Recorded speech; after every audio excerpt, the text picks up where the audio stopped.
Ouça a Rádio Naerp no seu smartphone. O aplicativo da Rádio Naerp está disponível para iOS, Android e Windows Phone. Cruzada Jurídica. Produção e apresentação dos professores Luiz Scarpino e Rafael Tomás. Olá, boa tarde a você que nos acompanha pela Rádio Naerp ao vivo, ou pelo YouTube, no canal Jornalismo Naerp, ou no Face Rádio Unaerp.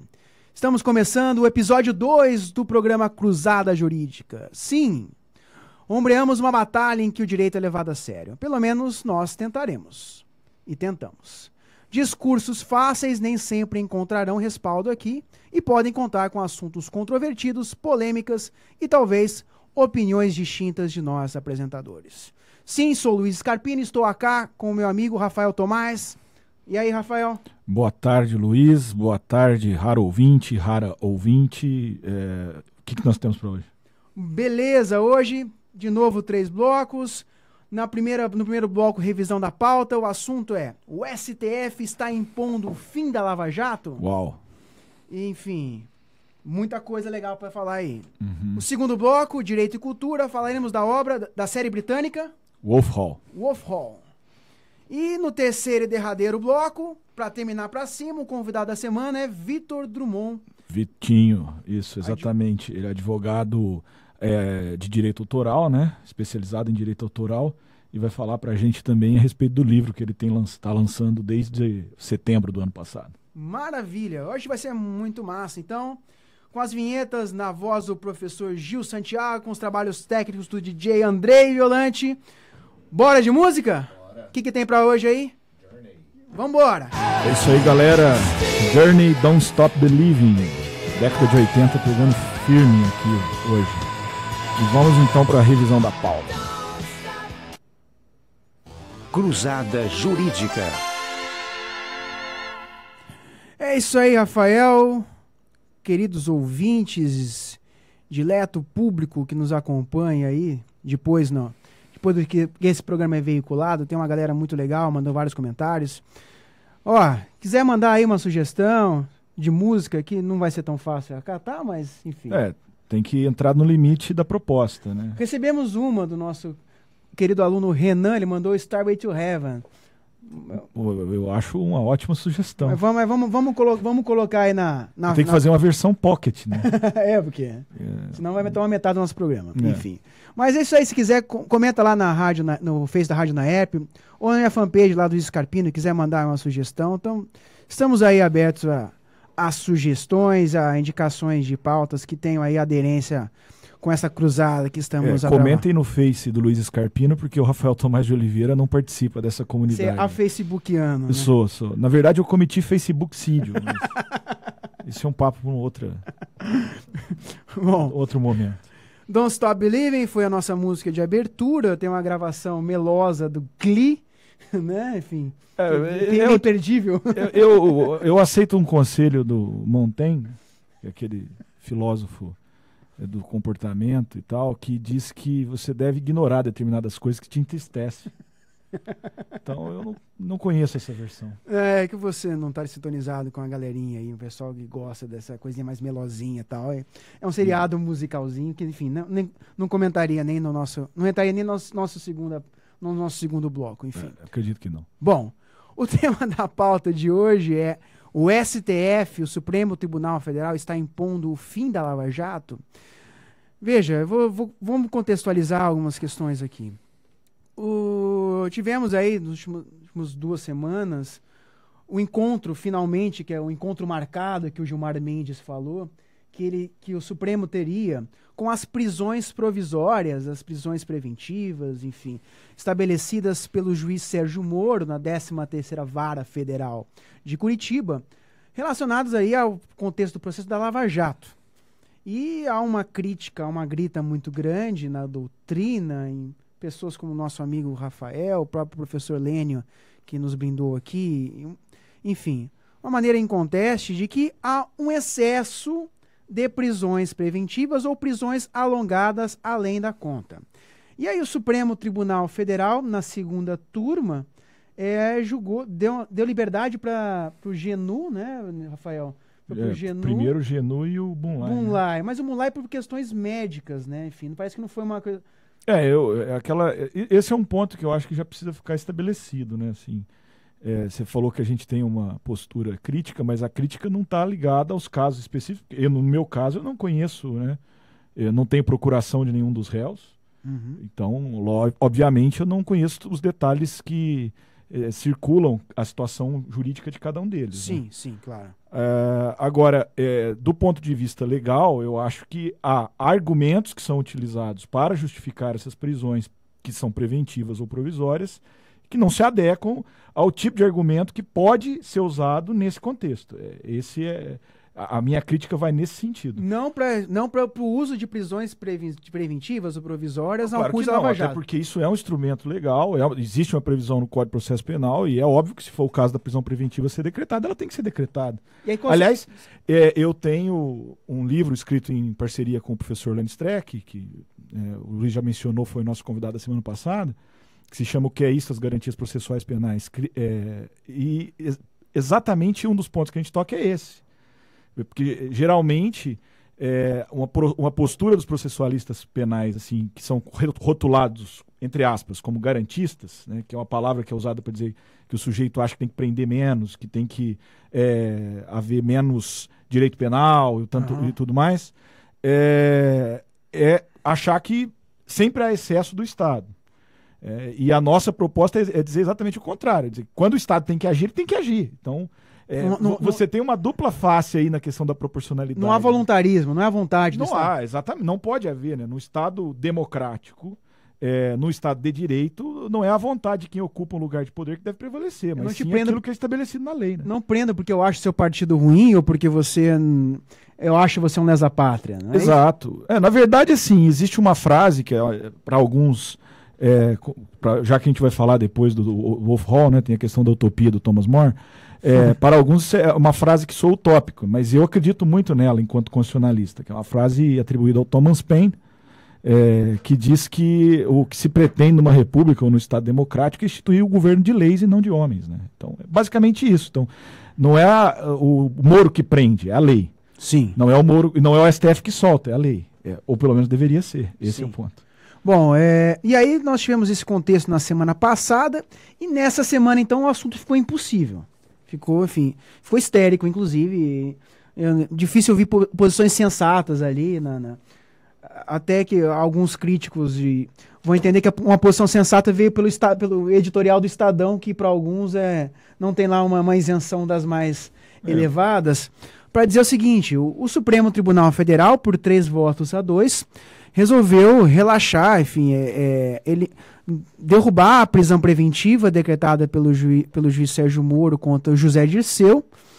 Que era uma prisão de 3 anos, né? Uma preventiva de 3 anos. Eu acho que isso também é um ponto, Luiz. Eu acho que talvez como o programa é um programa de direito, mas não é voltado especificamente para o público jurídico, acho que é bom especificar que há uma diferença entre prisão provisória e prisão resultante de uma condenação, que seria a prisão definitiva, né? Então, são 2 momentos distintos.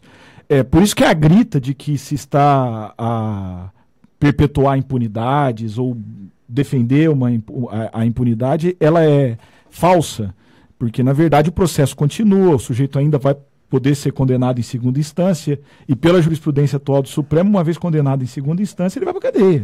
As pessoas confundem, talvez, a prisão como a prisão no início do processo como uma maneira de efetivar a justiça, né? Exato, que inclusive tem uma matéria na Folha de São Paulo de hoje de juristas que estão contestando aí o mais recente despacho do juiz Sérgio Moro, que aliás é aquela coisa, muita gente está criticando o Gilmar pela fala agressiva que ele fez durante o voto no caso do Zé Dirceu, né?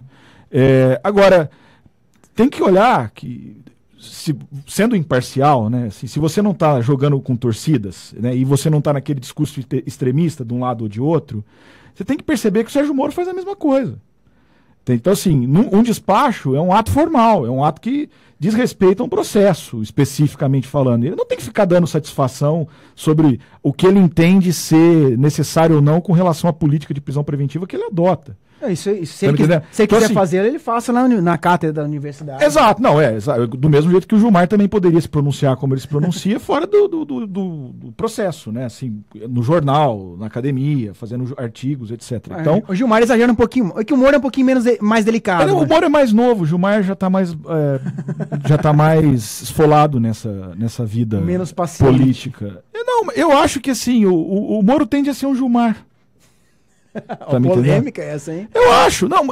Isso não é uma fase valorativa. Eu não estou dizendo que ele vai assumir as mesmas posições que o Gilmar politicamente assume. Eu estou dizendo que ele tende a ter uma atuação... Consequencialista? Parecida. Tá me entendendo? Porque agora, veja bem, eu nem queria falar aqui das figuras pessoais, Moro, Gilmar, etc. Meu ponto é objetivo, como eu estava dizendo. Vamos lá. Então, a grande questão que tem que ser colocada aqui é que uma prisão provisória, ela joga com um eixo de argumentos que é diferente de uma prisão definitiva. Então, quer dizer, na prisão definitiva, qual que é o teu eixo argumentativo? Tem culpa ou não tem culpa? O sujeito praticou o crime ou não praticou, etc. Vai pagar pelo crime. Na prisão provisória, a chave argumentativa é o processo. Então, por que o sujeito vai preso? Não é porque existe indício de que ele é culpado do crime. Porque existe indício de que ele é culpado do crime, existe um processo. Ele pode ir preso preventivamente porque existe risco ao resultado útil do processo. Por exemplo, se ele puder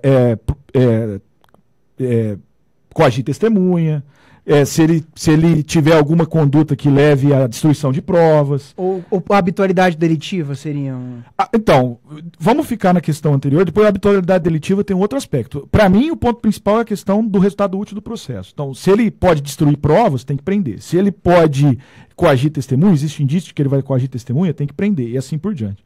Só que essa prisão, para o resultado útil do processo, ela pode durar até que o processo produziu o efeito, tá entendendo? Ou seja, a instrução. Antes de ser sentenciado. Antes de ser sentenciado, basicamente. Porque, assim, exaurida a instrução, se não há mais provas a se fazer, o que se tem é decisão e recurso, qual que é a prova que ele pode destruir? Já foi feita. Qual que é a testemunha que ele pode coagir? Ela já foi ouvida. Tá entendendo? Então, nesse aspecto, já começa a haver aí uma outra argumentação. A questão da continuidade delitiva, para mim, cria uma contradição dentro do sistema.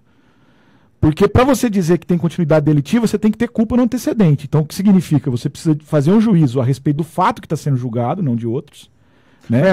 Eu não poderia usar isso por Zé Dirceu, que ele condenado no mensalão, de maneira sequencial ao que diz a sentença de primeiro grau que pende contra ele, um dos processos que ele responde na Lava Jato, ele teria continuado a praticar crimes, mesmo após ele ter recém sido condenado. Veja bem, são duas situações diferentes. De novo, a questão é o eixo argumentativo. Eu estou na prisão provisória, eu estou na prisão definitiva. Se a questão é a prisão provisória cautelar, não dá para usar esse argumento, porque ele vai ser investigado por outro fato, e naquele fato ele vai ter presunção de inocência.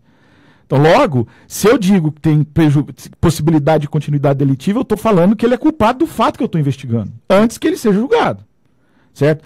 Agora, se ficar caracterizado, né, que ele é um contumaz, né, criminoso naquele aspecto, isso pode ser usado como motivo de agravação da pena, um agravante da pena, né, desculpe, mas na sentença definitiva, ou seja, para aplicar a pena definitiva no momento em que o sujeito vai preso. Né? Engraçado o seguinte, antes de falar do fim da Lava Jato, eu vou pegar um trecho do voto do ministro Celso de Mello, que na minha visão é um dos mais ponderados. Ali. Ele é razoável, mas eu acho que no Supremo Tribunal Federal hoje, de uma maneira geral, tem muita gente fazendo política. E aí, assim, é muito difícil você dizer quem tem a razão jurídica. Porque aí se é política, vai jogar pra torcida, né? Então... Tá. Aí diz ele lá, vou ler 2 trechinhos. Inquestionável, de outro lado, parece que você tá falando. Inquestionável, de outro lado, que a prisão cautelar não pode nem deve ser utilizada pelo poder público como instrumento de punição antecipada daquele que se imputou a prática de delito. Ele fala de que não pode punir sem processo, e ele é um célebre defensor da presunção de inocência, inclusive. Sim, E aí ele diz que na prisão cautelar não se confunde com prisão penal, não é para punir antecipadamente, enfim. Aí ele cita um precedente dele mesmo relacionado a esse assunto, mas ele diz que, olha, no caso concreto não verifica que tenha qualquer tipo de problema, o juiz Sérgio Moro andou bem, há os requisitos presentes, e aí acompanhou o Edson Fachin, e aí depois foi... Mas o Celso de Mello é um bom exemplo, porque o pessoal que faz comportamentalismo judicial, que fica tentando estudar ou prever de que modo que os ministros vão decidir no futuro... Se ele comeu, se ele não... Exatamente. Não sabiam antes dizer qual seria a posição dele, era uma incógnita. Como não sabem agora, que vai o outro caso que está agora na pauta, né? Que o Fachin mandou para o pleno. Esse é um golpinho que a gente tem que conversar daqui a pouco. Aspas, né, pessoal? Eu não vejo nada demais, não vejo golpe nisso. Se quiser falar agora, eu já falo direto. Bom, vamos lá. Porque é o seguinte, tem o processo do Palocci, e na segunda turma o Edson Fachin ficou vencido junto com o Celso de Mello. Aí, nesse caso concreto da prisão do Dirceu, houve relaxamento dela por decisão puxada pelo ministro Dias Toffoli, acompanhado pelo Lewandowski e pelo Gilmar Mendes. Então, na segunda turma, nós temos 3-2, para entender que as prisões do Moro estão sendo exacerbadas. Aí tem que ver, prisão por prisão, qual que está dentro dessa mesma característica. Quer dizer, você ter o processo que já teve instrução exaurida. E o Dirceu foi condenado, inclusive, nesse processo. Exato, já foi condenado. E outra coisa, a Folha fez um levantamento que é um dado importante que ninguém fala, todo mundo joga pedra no STF. Agora, esquece que o processo está para ser relatado desde janeiro. Ou seja... Então, assim, quer dizer, o TRF4, ele pode colocar o processo para julgamento, né? E aí, teoricamente, se é o caso de condenar mesmo, vai confirmar a condenação, pela jurisprudência do Supremo, o cara vai preso, né? Vai preso e já fica preso. Então, assim, essa coisa de jogar pedra no Supremo, e principalmente no Gilmar, né? Porque o Gilmar é quem está apanhando mais nessa que ele se expõe mais. Ele se expõe mais e outra. Eu acho que muita gente, o pessoal da torcida organizada, enxergava no Gilmar um elemento do outro lado, né? Do canato. O que nesse aspecto eu acho que favorece ele. Quem gosta de fazer teoria da conspiração, que gosta de falar do nada, porque é aquela coisa, a análise que eu faço é com base em fatos. Sobre o que eu não sei, eu não falo. Então, assim, o bastidor, o que o cara falou no bastidor. Bom, o que é o bastidor, querido? Cara pálida. O que é o bastidor? É o que o fulano falou, do que o Beltrano falou, do que o Cicrano falou e do que... Entendeu? Uhum. Então, sobre isso eu não falo. Sim. Então, os elementos objetivos que a gente tem para observar é isso. O Gilmar é um cara que politicamente, aparentemente, tem uma posição absolutamente oposta à do cara que ele estava julgando. Sim. Já o criticou, certo? Inclusive, politicamente. Não, ele já o condenou. No mensalão. No mensalão, o Gilmar votou pela condenação. Bem lembrado. Então, e aí, nesse processo, há uma posição dele que muita gente acha que é favorável, mas na verdade, cara, isso é uma situação, assim, muito peculiar. Porque favorável, mas não é favorável. É uma coisa, assim, absolutamente momentânea. Porque não é culpado ou condenado. É simplesmente... As hipóteses para a prisão estão preenchidas ou não, né? Exato. Esse é o ponto. Esse é o ponto. E outra, e aí se houver condenação, ele está livre. Não, ele está livre. Ele tem é mais ou menos como se ele tivesse uma bigorna gigantesca em cima da cabeça dele com um fio, uma teia de aranha segurando a bigorna, assim. Então, a qualquer momento, a teia de aranha pode se romper e cair na cabeça dele novamente. E aí, que é a condenação pelo TRF. E aí muito se fala nessa questão consequencialista, Rafael, de que a soltura do José Dirceu seria o início do fim da Lava Jato, porque uma das estratégias que eles estão, que se dizem aí os aspas, analistas políticos, dizem que a Lava Jato se sustenta no tripé prisão, delação, enfim. Isso é uma outra coisa também, é uma coisa que eu ia até falar por conta do problema do Palocci e do Fachin. Vamos comentar daqui a pouquinho. Solta aí. Já está tudo empenhado. Tudo no mesmo contexto. A imprensa precisa criar história para vender jornal, né? Vender jornal lato sensu, assim. Não estou falando jornal só o papel, né? Eu estou falando de tudo que aparece na mídia. Sim, na mídia. Então, assim, você sempre tem que ter o mocinho, o bandido, é tudo muito definido, são posições muito... muito maniqueístas, do ponto de vista bem e mal, e simplória também, porque nenhum ser humano é tão simples assim. Não né? tem nenhum tom de cinza. Exato. E eles precisam disso, porque isso faz vender, isso faz circular informação, as pessoas ficam... o povo gosta, né, daquela coisa que está bem chamativa, etc e tal, enfim. Então... assim, nesse contexto, essa história de que a Lava Jato está firmada nesse tripé, de novo, se você analisar logicamente os fatos, eu não consigo concluir isso. Não, também não, mas eu estou dizendo, os aspas, analistas.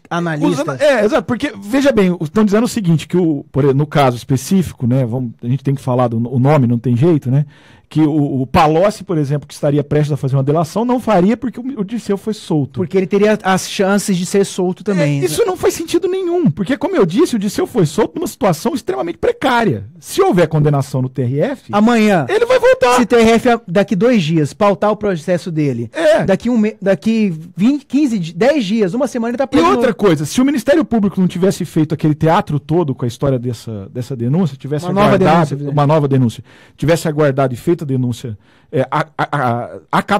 acauteladamente, de forma... Ele poderia pedir a prisão preventiva naquele processo, porque é um processo novo que vai ter que ser instruído e ele pode... Quer dizer... Seria uma nova prisão e ia demorar muito mais. Então, quer dizer, há uma série de situações aí que envolvem o Zé Dirceu que não dá uma tranquilidade para quem está lá preso em Curitiba, seja na Polícia Federal, seja no Complexo Médico Penal. Tá entendendo? Então, assim, você dizer que o fato de que uma prisão preventiva foi relaxada vai levar as outras pessoas a não delatarem... E acabar com uma operação policial de 40... Veja bem o que eu estou dizendo aqui, eu não estou fazendo um juízo de valor, eu estou dizendo que isso não tem sentido lógico. Logicamente, isso não faz sentido. Isso. Tá? Agora, tem um outro problema, uma outra questão aí, que está no pano de fundo.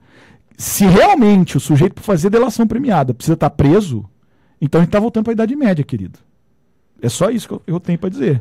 Porque a grande questão aí é aquela coisa, né? As ordalhas eram assim, o sujeito já era considerado culpado. E aí, para provar que ele não era culpado, ele tinha que fazer prova. Então tem uma coisa que é contada nos manuais de direito processual penal, que eu acho muito divertido, né? Evidentemente que tem um certo tom de humor negro nisso, né? Não é nada divertido.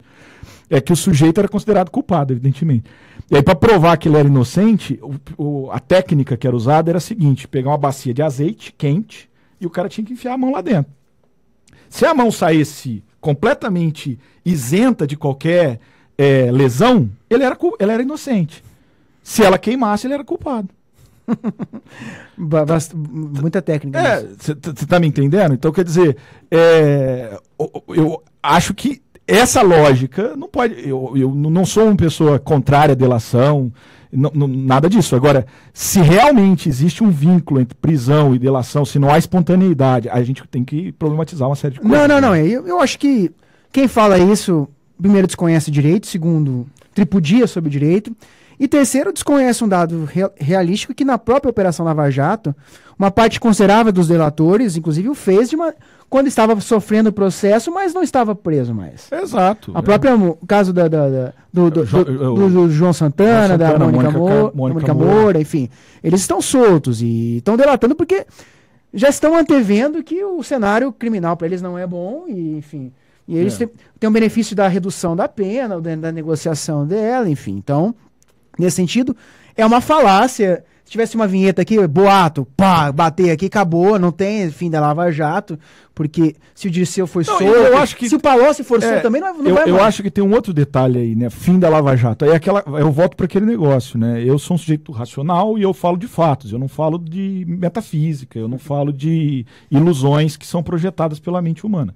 Então, assim, o fim da Lava Jato é o que está lá para frente, né? Assim, eu hoje não consigo encontrar nenhum indício fático, empírico, efetivo, que possa levar à conclusão de que existe um golpe em curso contra a Lava Jato. Não, para poder ter golpe da Lava Jato, você precisaria ter um... Aliás, pelo contrário, o que eu vejo são as instituições funcionando, aplicando o direito que é sempre controvertido. Agora, uma coisa que a minha experiência mostra é o seguinte: o direito é chato, cara. Então, assim, você não agrada nem um extremo nem o outro. Então, eu, por exemplo, várias vezes, por conta das minhas posições, ou eu sou taxado de tucano ou eu sou taxado de petista. Eu acho isso divertidíssimo, né? Então, por quê? Porque o petista acha que eu sou tucano. E o tucano acha que eu sou petista. O que eu acho fantástico, porque eu não sou nenhuma coisa nem outra. Certo? Eu simplesmente sou alguém que procura interpretar objetivamente o direito, levando a sério aquilo que é um pilar da nossa democracia, que é a igualdade de aplicação da lei, né? Aí vem o Dallagnol, que é um grande filósofo contemporâneo, e diz o seguinte... Hashtag ironia. Aí ele diz o seguinte: o Supremo anda mal porque está sendo incoerente. Porque ele manda prender um monte de gente que foi condenado por tráfico, por não sei o que e tal, e solta o Zé Dirceu. Daí eu digo, bom, até onde eu sei, 2 erros não faz um acerto, né? Isso é uma falácia gigantesca. Então, o problema não está na soltura do Zé Dirceu, o problema está na prisão dos outros. É aí que está errado.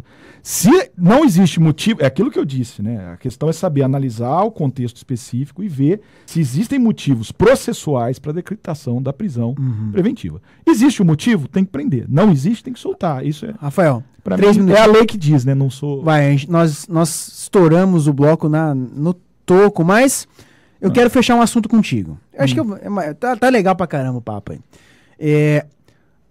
O Fachin, ele é o relator dos processos da Lava Jato no Supremo Tribunal Federal, está com o processo do habeas corpus do Antônio Palocci Filho. E ele, em sede liminar, ele não deu a liminar, não concedeu o habeas corpus, e aí vai esperar o julgamento colegiado, porque o Supremo Tribunal Federal é composto por 11 ministros, dividido em 2 turmas, primeira e segunda turma. O Fachin ocupa a segunda turma. E aí o pessoal está... não vi críticas ainda sobre isso, mas com uma, aspas, manobra do ministro Fachin, que, antevendo o juízo desfavorável à sua decisão, que manteve a Palocci preso, porque na segunda turma ele tem lá o Toffoli, Lewandowski, Gilmar Mendes, que são, aspas, aparentemente contra prisões processuais da maneira que está investida. Lembrando que Palocci nem foi condenado ainda, né? Só fazer um parênteses, fechando parênteses, porque no caso, ele, em tese, ainda poderia influir na produção da prova, em tese, enfim. Ao invés de levar o julgamento para a segunda turma, que é o órgão fracionário do Supremo que vai julgá-lo, ele avocou, depois, segundo aspas, as fontes, que ele depois uma longa conversa com a ministra Carmen Lúcia, ele jogou o habeas corpus, ao invés de levar para a segunda turma, ele afetou o pleno. Para o plenário. Me pergunto, do ponto de vista constitucional, do ponto de vista do funcionamento do Supremo, foi uma manobra dele para tentar manter a sua decisão incólume?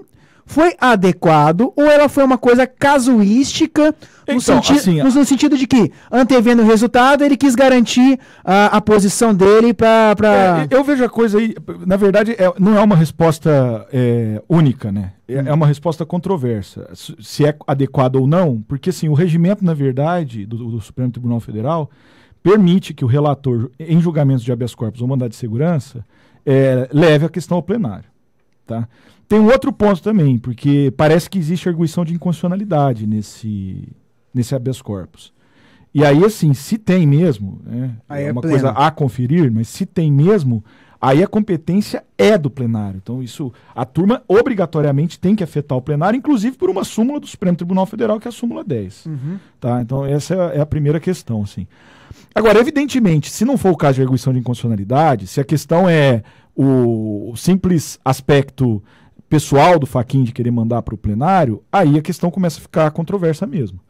A imprensa, evidentemente, quer vender. Então, o que ela faz? Joga uma pimentinha. Quer jogar pimenta na coisa. Então, diz que tem ministro que ficou ofendido pelo fato dele ter mandado para lá, que não gostou da postura.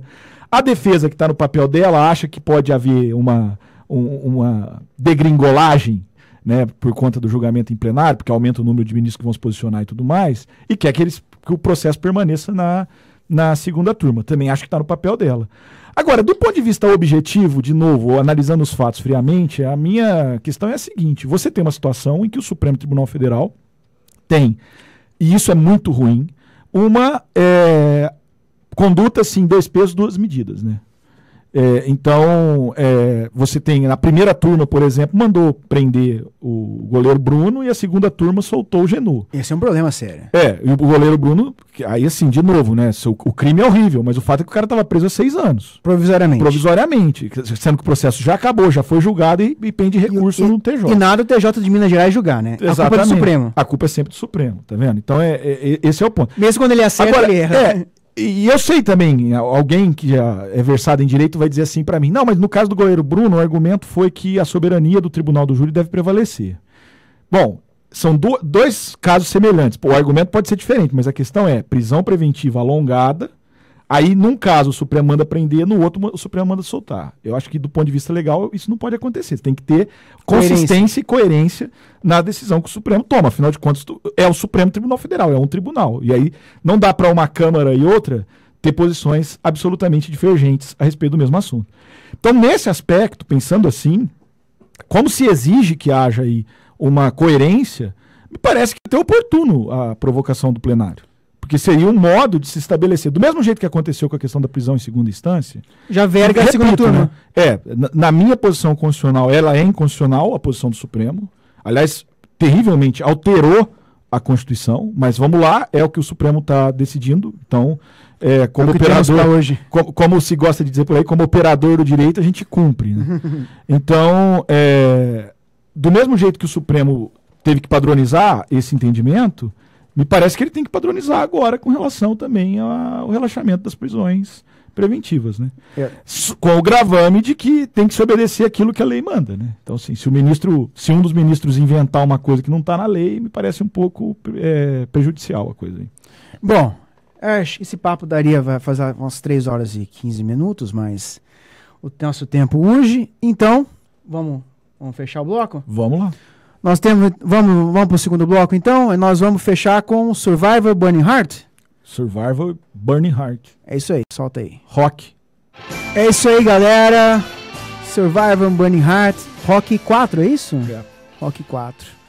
Que o Survivor é mais conhecido como a banda do Eye of the Tiger. Eye of the Tiger, que é mais célebre, mas essa acho que é tão... Que também tá na trilha, inclusive. Que é do 1, não é? Não. É do 3? Do 3? Do 3, Do 1 é uma música instrumental, né? Nem lembro. É, como não? Massa. Vamos lá? Segundo bloco, Direito e Cultura? Cruzada Jurídica, Direito e Cultura. Rafael, hoje você trouxe aí a série britânica Wolf Hall. E ela é baseada no romance histórico de Hilary Mantel, ganhou 2 Man Booker Prizes, uma trilogia envolvendo a vida do Henrique VIII. Na verdade, o pano de fundo é a vida do Henrique VIII, mas o personagem principal é o Thomas Crowe, né? Thomas Crowe, filho de ferreiro, que chega ao posto de chanceler na Inglaterra na era Tudor. Exatamente. Rafael, comenta aí, o que você trouxe pra gente aí dessa série? Essa série eu descobri recentemente, né? É uma série da BBC. A BBC tem um histórico de produção de boas séries, né? Contemporaneamente, assim. Além do Wolf Hall, eu gosto muito do Sherlock Holmes, a versão que eles fizeram, né? Que eu acho genial. Legal também. Porque eles mantiveram muito a estrutura do Conan Doyle, né? Mas trouxeram para um plano mais contemporâneo, assim. Então, eu acho muito interessante, vale muito a pena assistir. Para quem é fã de Sherlock Holmes como eu, assim, né? Vai gostar. Lia bastante. Exatamente. E outras tantas, né? Agora, essa Wolf Hall me surpreendeu muito, em vários aspectos. Desde a questão da... coisas que eu não sou muito especialista, mas sou um ser humano e me sensibilizo com isso também, né? Que é a questão da fotografia, do modo como as cenas são filmadas e tal, que me remete muito a um filme que eu gosto demais, que é o filme do Stanley Kubrick chamado Barry Lyndon. Então, por tudo isso, eu acho que eu acabei ficando muito atraído pela série. Agora, do ponto de vista histórico, jurídico e político, o que me atraiu muito foi o fato de que esse tema, que é um tema altamente explorado, né? Tanto do ponto de vista literário quanto do ponto de vista da arte cênica aí, né, em todos os seus aspectos, né, que é o reinado do Henrique VIII, eu nunca tinha visto nenhuma proposta que contasse isso a partir da visão, né, do Thomas Crowe, assim. O romance é um romance que tem um caráter de ficção, mas é um romance histórico, e tem essa proposta de contar a história a partir do Thomas Crowe, né? E eu sou muito interessado em história e sempre fui muito encantado por esse período aí, que é a dinastia Tudor, né? Especialmente o âmago dela, que é o reinado do Henrique VIII. E aí o Henrique VIII, ele teve nessa série ele é protagonizado por Damian Lewis, que pra quem não conhece é o Sargento Brody do Homeland, e a outra protagonista é a Anna Bolella, que ela é feita pela Claire Foy, que agora ela é a estrela da série multipremiada Netflix, da The Crown. The Crown. Que ela agora ela é a rainha. Exato, né? Elizabeth A Rainha Elizabeth II. E aqui ela é a Ana Bolella, enfim. Uma tendência para lances realescos. Pois mas o fato é que assim, eu já conhecia outras séries. Tem uma série muito famosa que chama The Tudors, né, da Showtime, que passava na HBO, depois a Netflix incorporou. E eu assisti essa série, acompanhei também. Só que essa série, a The Tudors, ela coloca como principal personagem o próprio Henrique VIII. Essa é no Thomas Crown. E essa é o Thomas Crown. A questão interessante é comparar as duas, porque a The Tudors, o Thomas Crown é um cara assim, tipo uma raposa mesmo. E ele é retratado meio com uma visão negativa, né? Como se ele fosse uma espécie de vilão que faz uma arquitetura política para o Henrique VIII, mas que não tem muitos escrúpulos, né? Até porque também tem todo um aspecto aí, né? O Thomas Crown, durante a juventude, foi para a Itália, né? Viveu em Florença então tem toda essa coisa aí que levaria a um certo maquiavelismo, entre aspas. Que é contemporâneo, né? De algum modo. Então, assim, o que eu achei interessante é que nessa série o Thomas Crown não é exatamente um sujeito... ignóbil. Isso, ou vilanesco, qualquer coisa nesse sentido. Ele é, na verdade, um ser humano, tá entendendo? Assim, ele tem um perfil, a conduta dele é pragmática, tem aquele perfil assim, ele é muito observador, não é um sujeito muito... ele não tem reações instantâneas, né, às provocações que são feitas pela realidade. Ele olha, observa e depois de refletir um pouco, ele pratica um ato. Né? Então ele chegou a ser chanceler, mas ele veio de origem humilde, né? Isso. Veio de origem humilde e sofrida, né? Tem tragédias na vida, né? Uma coisa que aparece também na série é a morte simultânea, praticamente, assim, da mulher e das duas filhas, né? E ele também era muito ligado ao grande pai intelectual do Henrique VIII, né? Ou um dos pais intelectuais do Henrique VIII, que era o cardeal Wolsey, né? E também tem uma proximidade, assim, né? No The Tudors, fica parecendo que ele dá uma facada nas costas do Wolsey, assim, do Wolsey, né? E nesse aparece mais assim o lado de vinculação que ele tinha mesmo, assim, né? De proximidade, porém é um negócio de independência. Não, e tem sempre aquela coisa, o Wolsey também, ele tem na formação, ele também vem de origem humilde. Você tá entendendo? E ele se torna cardeal. Mas aí ele já vai com outro plano. Só que na hora de lidar com o Thomas Cromwell, enquanto subalterno dele, ele também abusa, tá me entendendo? É aquela coisa assim, né? Me lembra muito o Chapolin Colorado, num episódio em que o sujeito um pedreiro que precisa cumprir um prazo para uma obra, e aí chega o dono da obra e cobra do mestre de obras, que por sua vez cobra do pedreiro, e que o pedreiro não tem para quem cobrar, e vai cobrar quem? Vai cobrar o Chapolin, né? O Chapolin olha para o lado, não tem ninguém para ele cobrar. Então, enfim. Mas o interessante é que você tem lá o capitalista que vem e dá uma pressionada no cara, aí o cara que sofre a pressão pressiona o subalterno, e o subalterno pressiona o último, até que não tenha mais ninguém para... Então, assim, o Wolsey fazia um pouco disso, né? Ele sofria muita... principalmente por parte da nobreza que estava em torno do Henrique VIII, ele sofria muito preconceito, para falar uma palavra mais contemporânea, e ele acabava repetindo isso também com relação ao Thomas Cromwell. Agora, do ponto de vista do direito... Eu recorte histórico que eu ia falar para você da importância... O Thomas Cromwell é o arquiteto da moderna Inglaterra, vamos chamar assim. A modernidade inglesa nasce com Thomas Cromwell. Ele desenhou a separação do Henrique VIII da primeira etapa. O estatuto que regulamenta o rompimento da coroa inglesa, né, com relação ao Vaticano, ele é redigido por ele. Né? Por uma questão... E é costurado também dentro do parlamento, né, é ele que consegue convencer, né, tanto a Câmara dos Lordes quanto a Câmara dos Comuns de que aquilo era a decisão acertada. A série ela trabalha isso como uma questão de pano de fundo emotivo ou ela de fato ela traz as classes que isso é uma questão política? Que é uma outra coisa que eu gostei muito também, assim, né? Não é uma questão, não é questão rompante. Eu quero casar com a Ana Boleira, vamos romper com a igreja. Isso, e nem também assim, o fato também, o Henrique VIII é conhecido como muito mulherengo, né? E, inclusive, dentro dessas aventuras sexuais que ele tinha, ele acaba contraindo sífilis, né? E durante um período da vida dele, não se sabe se ele estava no melhor uso da razão, né? Quando ele decidia, né? Até uma coisa que é interessante, né? Chega no momento que ele começa a mandar cortar a cabeça de todo mundo que está em torno dele, né? É uma coisa... Mas a série, então, ela conta a questão do pano de fundo político. Político, exatamente. Né? Político e jurídico, porque aí é que está, né? Um ponto interessante. Né?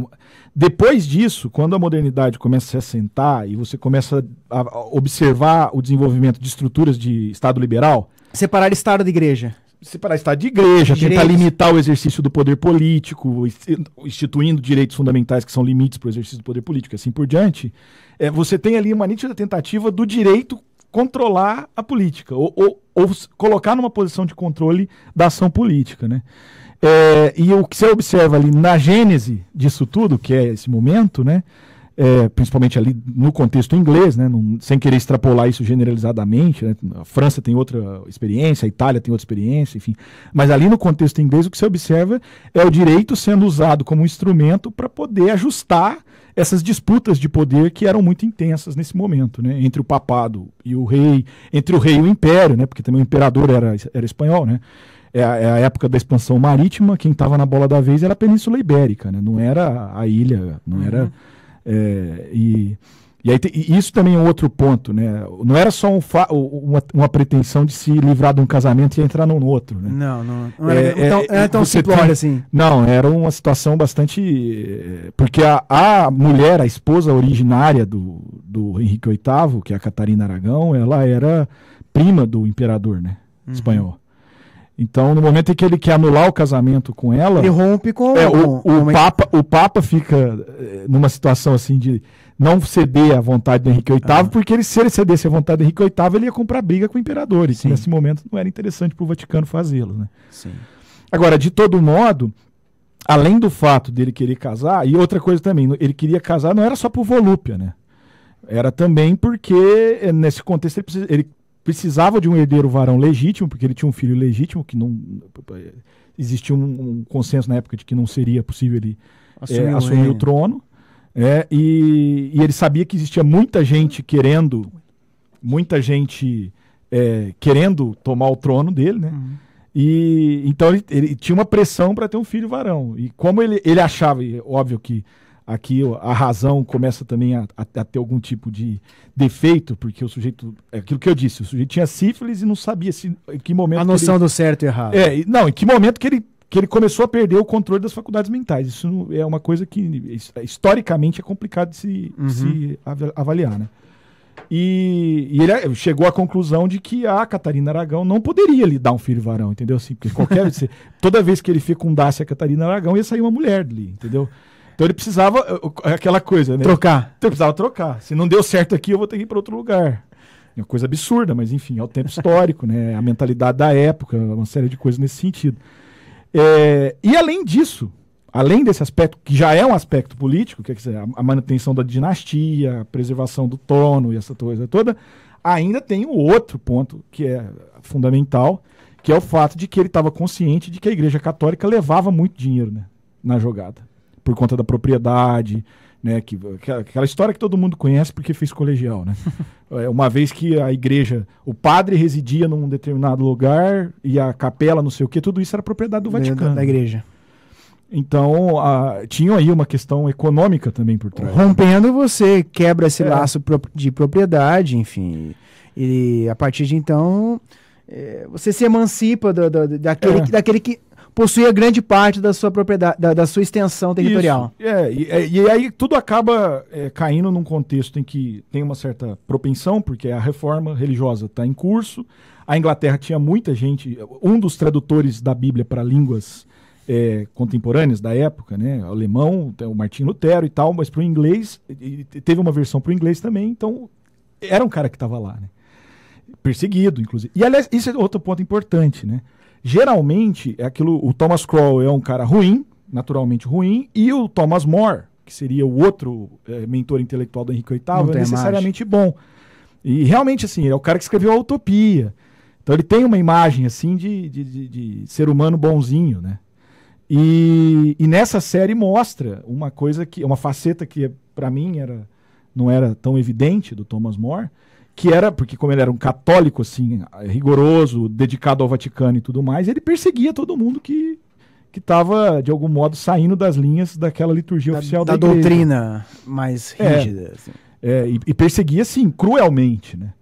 Então, assim, ele não se contentava em pegar o cara que leu a Bíblia em inglês. Ele queria saber onde ele comprou a Bíblia, quem foi o cara que passou para ele, o capitão do navio que trouxe a Bíblia da Europa continental para a ilha, tá entendendo? E aí, como é que ele fazia isso para descobrir essas coisas? Tortura. Exatamente.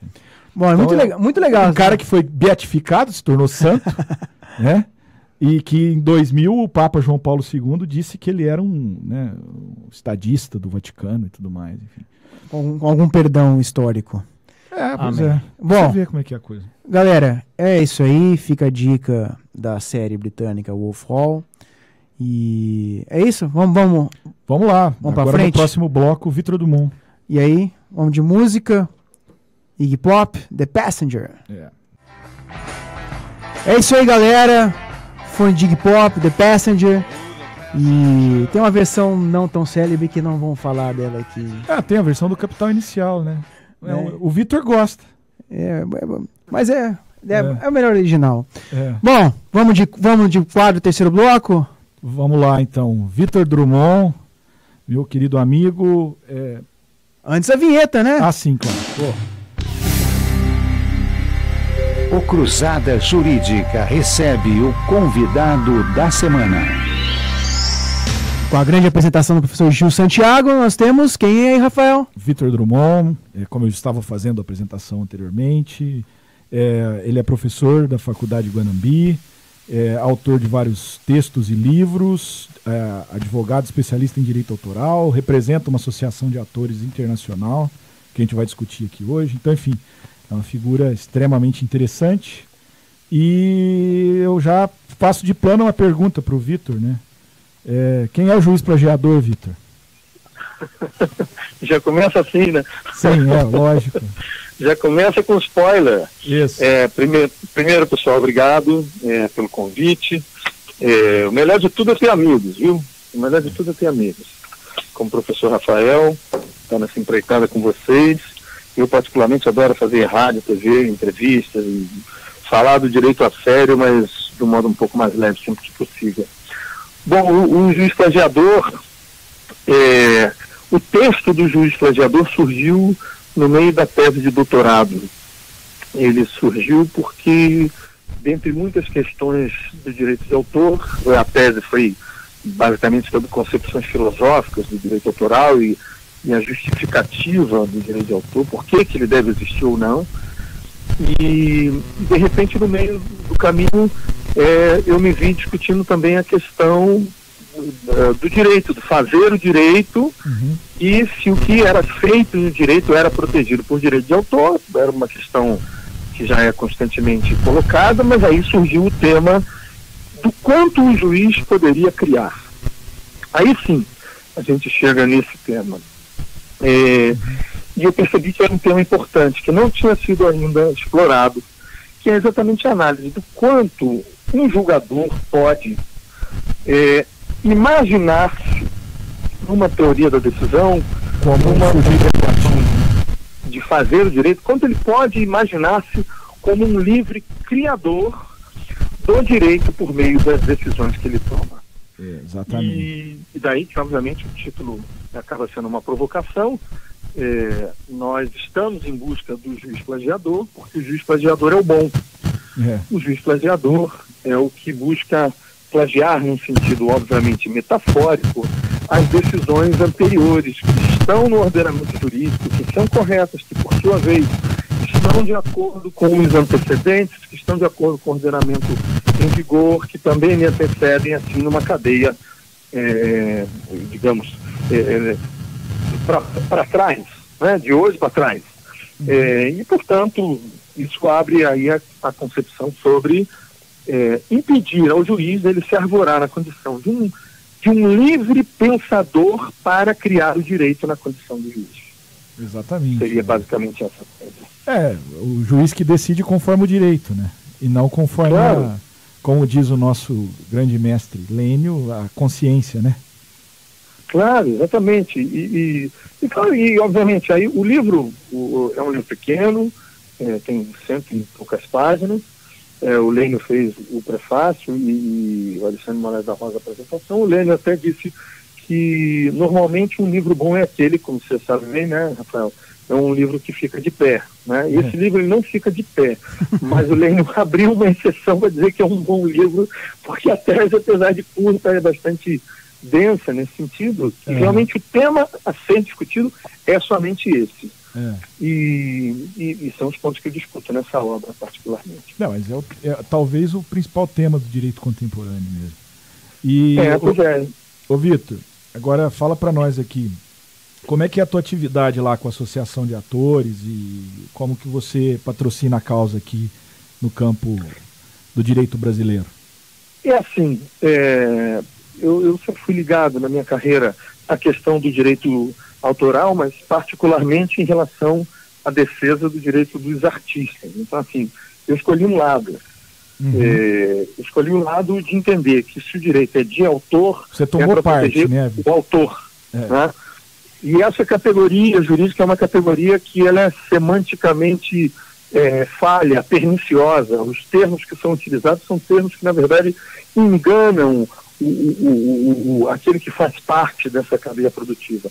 Mas então, assim, eu sempre me debrucei a estudar o direito de autor sob o viés do criador. Sempre fui atacado de dizer que pensava como um autor romântico, oitocentista, sabe, os poetas nas mansardas em Paris, escrevendo, esperando a morte e tal, os artistas marginais de teatro e tudo mais. Bom, na verdade são esses caras, entre outros, que fazem a arte.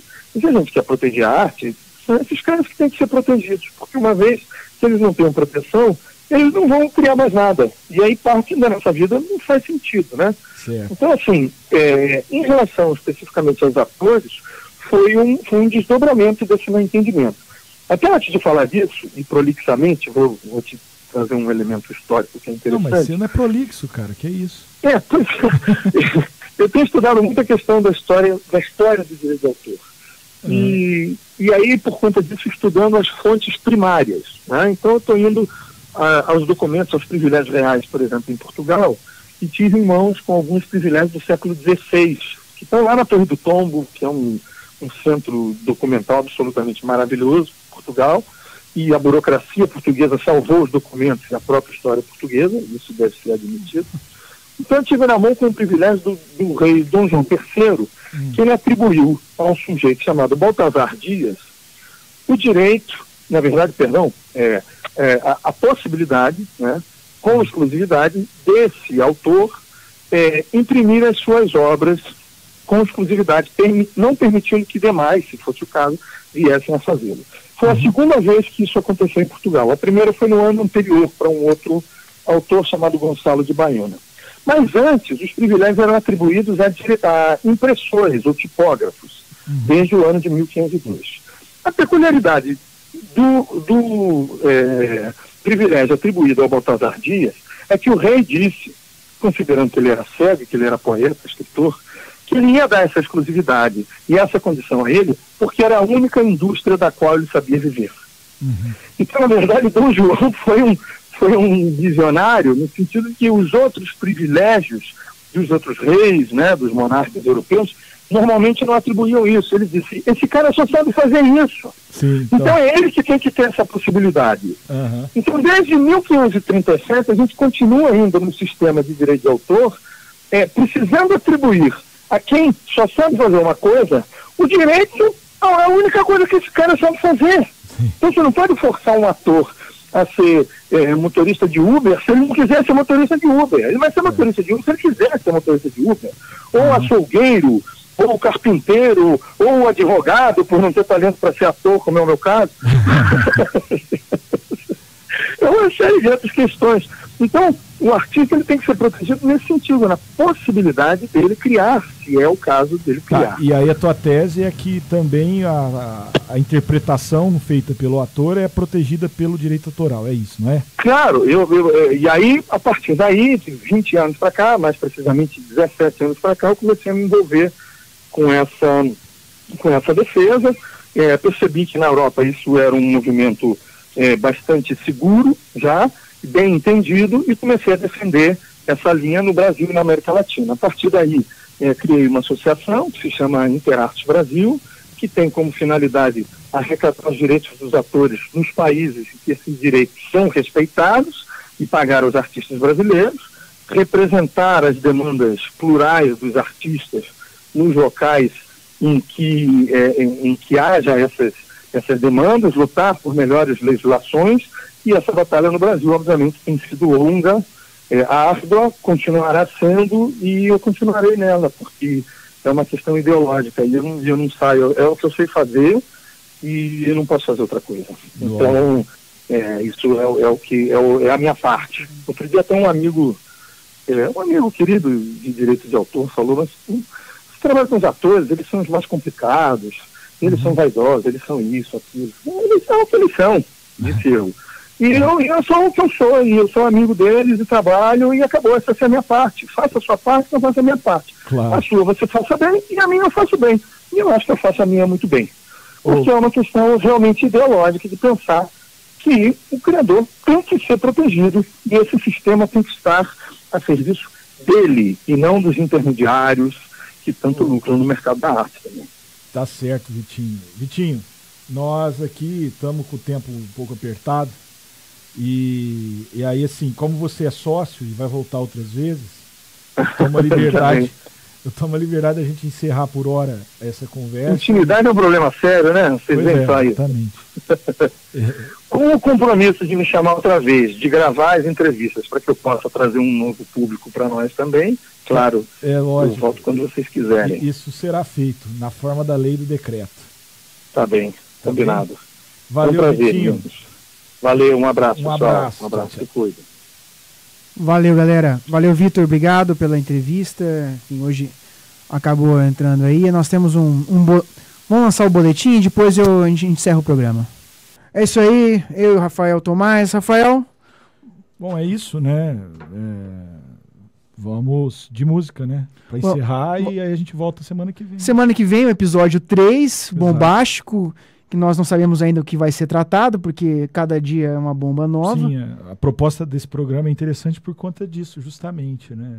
Pegar as bombas atuais. A gente tem que esperar a semana para poder saber o que vai discutir. Mas vai ter música muito boa semana que vem, exatamente. Aí, em homenagem ao Vitor, né? Eu ia dizer isso no ar para ele, mas a gente teve essa pequena interrupção, isso acabou me deixando de fora, né, desse ponto importante. Em homenagem ao Vitor, vamos aí de Bon Jovi.